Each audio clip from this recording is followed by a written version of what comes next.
Hello, folks. Welcome again to another edition of Go the Extra Mile. This video follows up on Chapter 7, which is Writing the Public Relations Plan, Step 2, Planning. Kind of redundant, but you do have to plan a plan, right? And you have to write, right?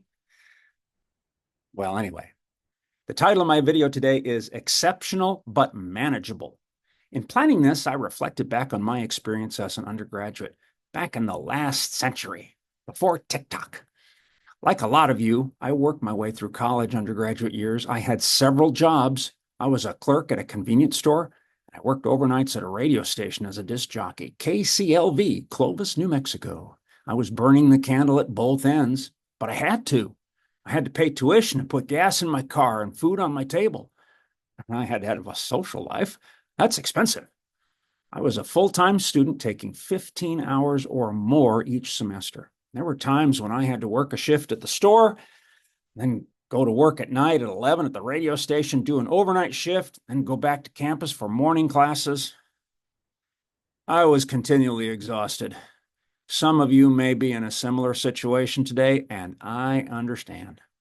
So my message to you is, when it comes to your public relations project or campaign, work together as a team to build something that is exceptional but manageable.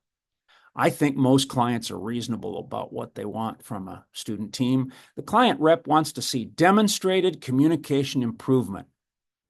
The client rep wants to see that your team made a strong plan, carried it out, achieved success, and affirmed that success. The client wants to see a strong return on investment.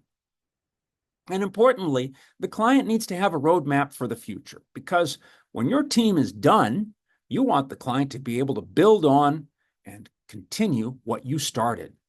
Your team's work needs to be exceptional, certainly, but it needs to be manageable. Each member of your team needs to be able to contribute to a strong, valuable, meaningful project in a way that you don't burn yourself out.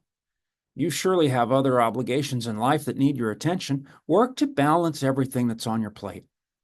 This is the mindful approach, and we discuss mindfulness at several places in the book. Mindfulness means a focused, sincere, conscious effort to do your best work without relying on assumptions or guesses. It means being reasonable about what you can accomplish. If you've not investigated mindfulness, I recommend it. Approaching work in a mindful way can greatly reduce your stress. All of this relates back to Chapter 4 and the Chapter 4 video, Under Promise and Over Deliver. Don't take shortcuts. Don't skip important steps. Be thorough, but be reasonable about what you and your team can do. Communicate with your client about this. The client surely understands and appreciates that you're all students. This is not your only class. You have lots of obligations, but you're going to be reasonable. Don't plan 6 goals and 20 objectives. That's probably too much, especially for the time you have available to work in the academic term. How about 3 goals, each with 3 objectives? That sounds better, doesn't it?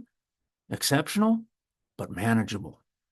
Keep thinking about this as you move forward, and throughout, keep in constant communication with your teammates, your client, and your instructor. Exceptional, but manageable, and always strong communication. And I will communicate with you again soon.